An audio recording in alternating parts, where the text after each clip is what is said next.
But I just wanted to give you a quick update on what's happening here in Israel.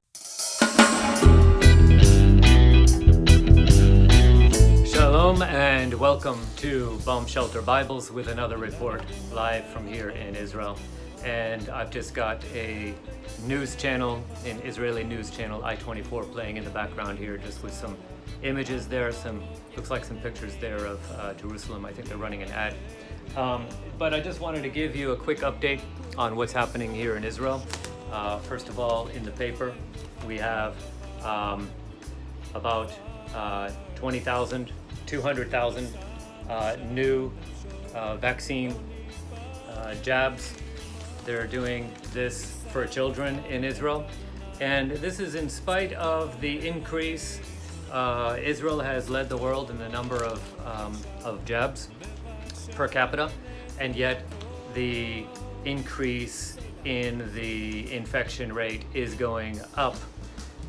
We're also seeing here in Israel an increase in the number of sicknesses and the amount of people getting sick as a result of receiving the jab.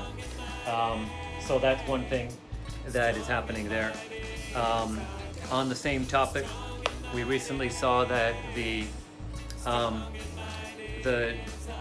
assassination in Haiti. Haiti was the only nation in the Western Hemisphere that had not until then received any, not even one dose of the jab. And then mysteriously, the leader of Haiti was recently assassinated.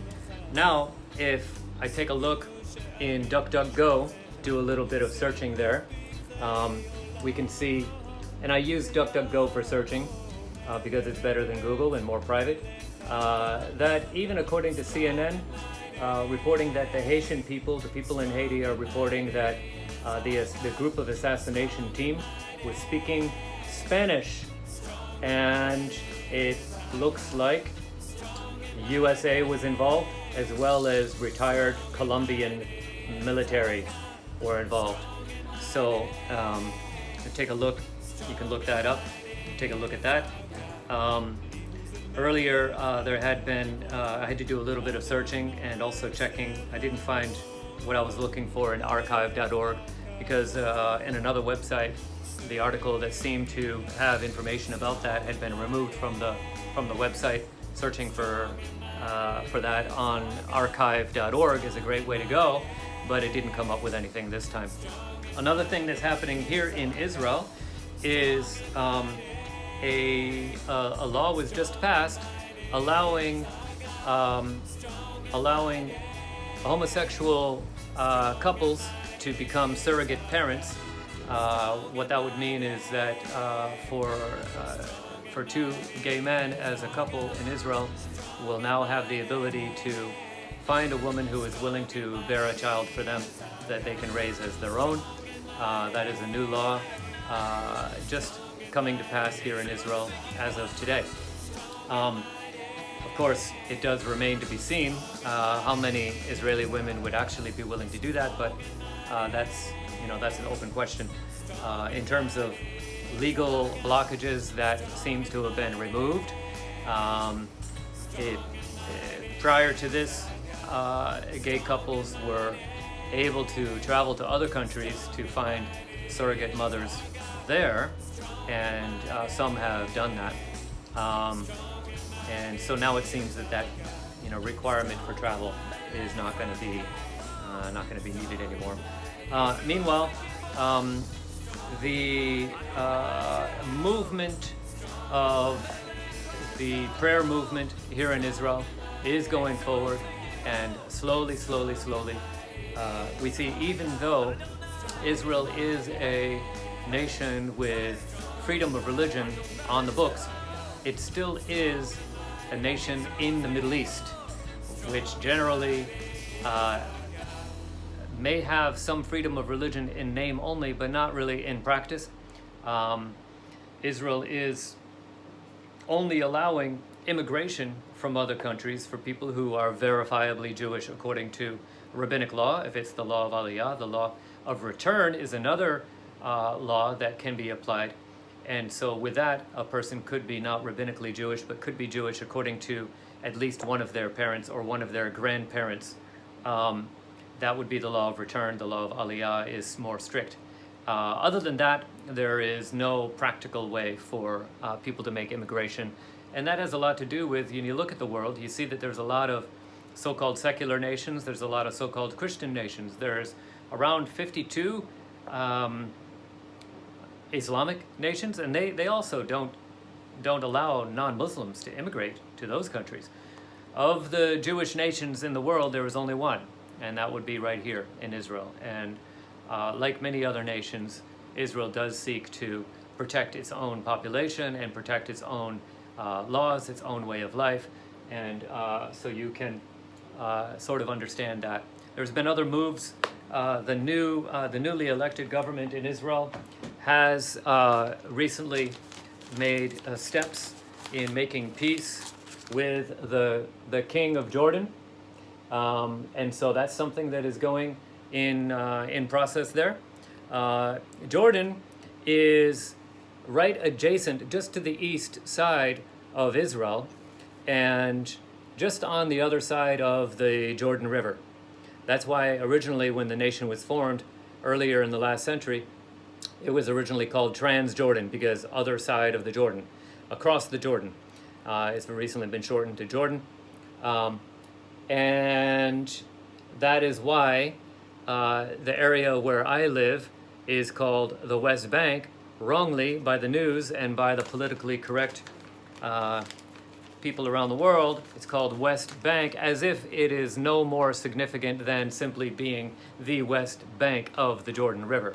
Well, this is more than just the West Bank of the Jordan River. This is Samaria, the mountains of Samaria, and it is the birthplace of many, many biblical figures. The tomb of Joseph, whose bones were carried back here from Egypt, is buried here in Samaria, north of Jerusalem. The entire region of the Galilee, where Yeshua spent most of his time, Yeshua the Messiah spent most of his time, along with, that's where the disciples mainly came from.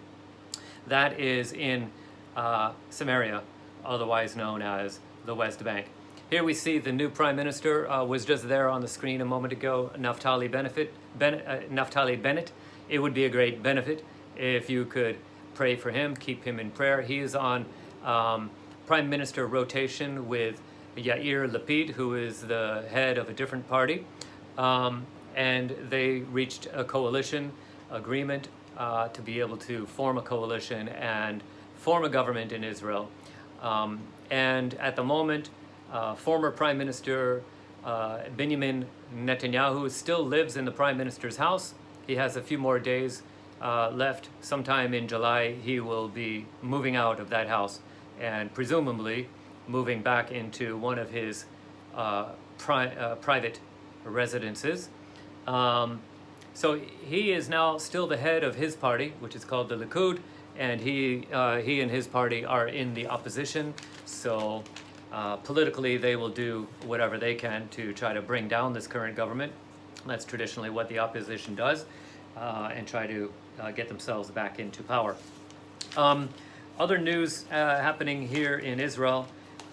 Israel sent a rescue team to Miami to help with the recovery and with the searching. Israel has a lot of experience in digging through the rubble of destroyed buildings, bombed out buildings, and so Israel has sent a recovery team to Miami to help to recover the bodies or possibly any living people that are still there in the collapsed building, the residential building there in Miami.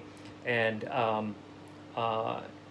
so we see that actually part of the rescue team there is actually an IDF officer, and he discovered Jewish religious texts in the rubble of the building that fell down in Miami. Miami, as you may or may not know, has a fairly large size Jewish American population in Miami. Together with New York also has a large population. Other parts of the nation do have significant. Chicago, Los Angeles have significant parts of the population, but not as significant as Florida and New York City, and the New York City area. let's take a quick look here this is some pictures here from Yaffo. The city of Yaffo is one of the most ancient cities in the world. In modern times, it was merged together with the city of Tel Aviv. Yaffo is home to a Jewish population as well as an Arab population, just to give a little bit of history there. So there is a mix of Arab Christians there, Arab Muslims there, Jews there, both from a religious background as well as from secular Jewish family history, living together side by side, most of the time in peace, in Jaffa, which is also known as Yaffo. It can be pronounced Yafa, which basically means beautiful in Hebrew or in Arabic. And Yaffo or Yafa is the home of the world's oldest port, the seafaring port where the prophet Jonas, known as Jonah in Hebrew, he traveled out from the port in Jaffa while he was on the run, as you know the story, trying to get away from fulfilling the word that our Heavenly Father gave him to go and preach in the city of Nineveh. He went to the port in Yaffo, in Jaffa, and booked passage on a boat going the opposite direction. And we know what happened there. The storm came and threatened the safety of the boat. They drew straws and decided he was the one that needed to be thrown overboard. He was, and he was carried inside the belly of a great fish for 3 days and 3 nights, a very big fish. Interestingly, the Bible doesn't say whale, but it says a big fish. Whether it was a whale or not is dubious, because a whale is a mammal. It's a swimming, seagoing mammal, not a fish per se. But whatever. We'll find out exactly what happened when we get to watch the movie and study in the library in heaven later on. And believe me, we will continue learning in the kingdom of Yeshua once it is established, and once those who are written in the book of life will enter into life eternal in Yeshua's kingdom. We'll be able to study more and get more answers to these questions. Right now, we just do the best that we can with the questions that we can get, and it's a joy to keep on studying.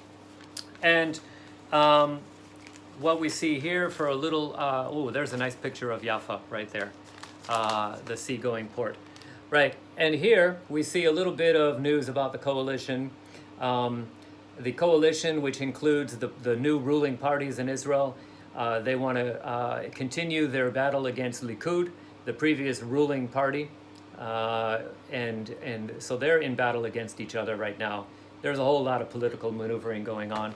Just please keep on praying for Israel, and I'll keep on doing my best to do my work here, as well as putting out some reports here from time to time.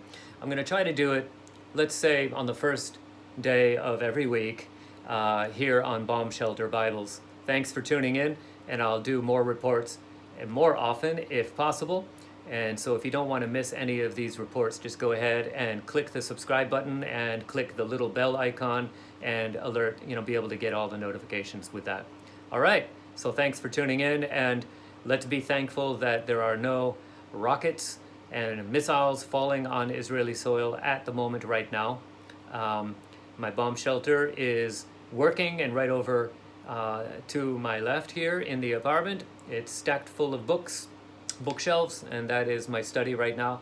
And I'm thankful that I don't have to run in there too often.